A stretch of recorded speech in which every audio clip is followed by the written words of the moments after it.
Thank you. Now, still to come.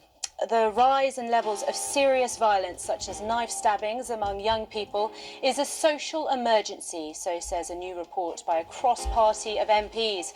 We will be looking at what needs to happen in order to try and keep our communities safe.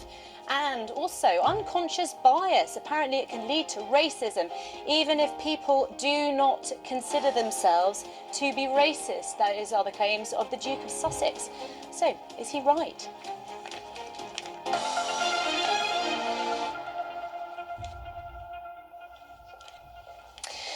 Boris Johnson should take personal responsibility for tackling knife and gun crime among young people, according to a cross-party group of MPs. The Home Affairs Select Committee's latest report says the government's serious violence strategy is inadequate and that there needs to be urgent action.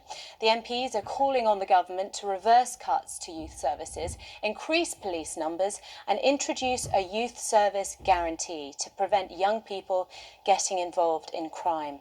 They also say that schools in areas with higher risks of violence, youth violence, should be given dedicated police officers. Well, in the studio with me this morning is George Turner, who runs a boxing gym and youth service in South London. Also is Rosemary Watt-Wyness, who is the chair of the charity London Youth, and also David Simmons from the Local Government Association here, and Michelle McPhillips, who lost her son to knife crime, also joins us as well.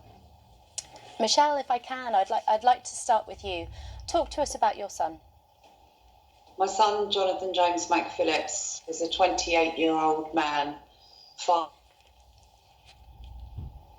assaulted in Upper Street, Islington, on the 24th of February 2017. He was out on a night, which was unusual because he didn't normally go out, and basically he went and seen somebody younger than him being stabbed, went forward to help them, and unfortunately the outcome of that was the death of my son. To lose a child is every parent's biggest fear, but you've turned your grief into something else, I suppose a force for change, I guess. Tell me about the work that you're doing. The work that I do is I work with the charity The Crib, and I go into the schools and we intervene with the kids in the schools, explain the rules about knife crime, how not to get involved, how to stay away from this type of thing, and what to do if you are being intimidated to become a gang member or you are being asked to carry weapons for somebody else. We also do parent groups as well, where we speak to the parents and let the parents know what to look out for whenever they think their child's involved. We can put them in touch with other governing bodies to help them sort this out. Rosemary, you are also working directly with young people and 5 other youth organisations across the capital as well. What are they telling you about some of the struggles they're facing? Yeah, so at London Youth, we actually have, it's 500 youth organisations who are part of our network. And I think what we kind of hear again and again is the cuts to youth services have had, you know, sometimes, as Michelle has just spoken about, absolutely kind of tragic consequences. You know, and what people are saying to us is that what government has set out about a public health approach is the right approach, but it's not going to make the difference we need to see unless it's got proper, sustained funding behind it, and we're just not seeing that seriousness at the moment. Now, I know you've had some input into this report, haven't you?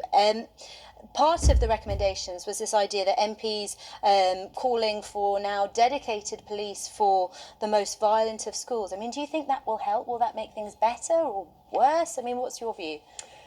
Well, I mean, I think it's an interesting point, but the point that we really kind of think is crucial is about investing in local community youth services.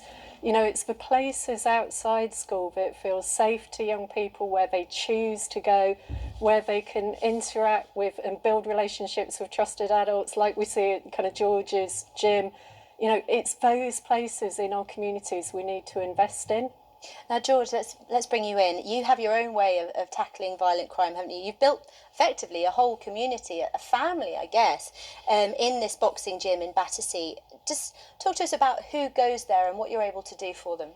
So we're open to all, so we want everyone to come down and get involved, but we do target 11 to 30-year-old people from a disadvantaged background. So it could be that they've been involved in offending, it could be they've got mental health issues, physical health issues, special educational needs, but we don't want to just pigeonhole people and have them only associating with like for like. Instead, what we want to do is bring in other people for them to network with, which is why we open up to the mainstream. And we do our free boxing sessions, which are followed with free food and youth club, and we also offer long-term mentoring. So the real aim that we wanted to do was to create a community and a family for young people to belong to, and we want to be able to mimic that family and mimic the parents in offering long-term, consistent, unconditional support with empathy for those who are most in need. So what we really want to do is try and target those who everyone else is kind of leaving behind, because it takes a long time in order to turn them around. So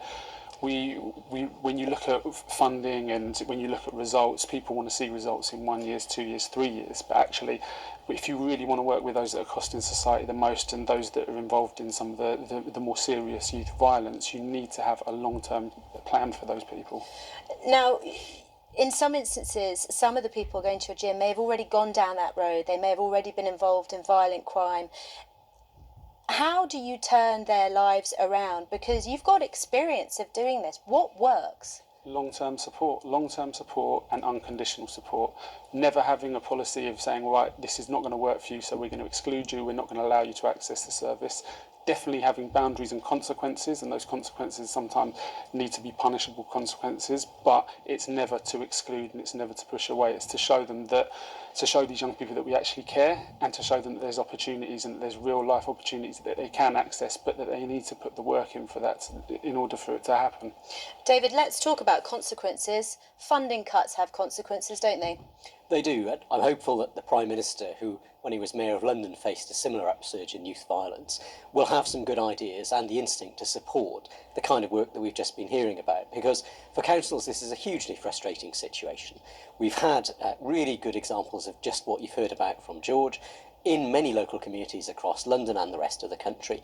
Many of those things have been lost simply because councils have lost more than half of the funding that they receive from central government, and we've had to prioritise the most urgent activities. We'd like to be able to put a lot of that back because we can see exactly what it is that can help young people to be put back on the right path and keep our communities safe for the future. I mean, we've got this perfect storm, haven't we? We've got youth service cuts, police cuts, we've got more children being excluded from school, and perhaps in some instances a failure of statutory agencies to keep them safe.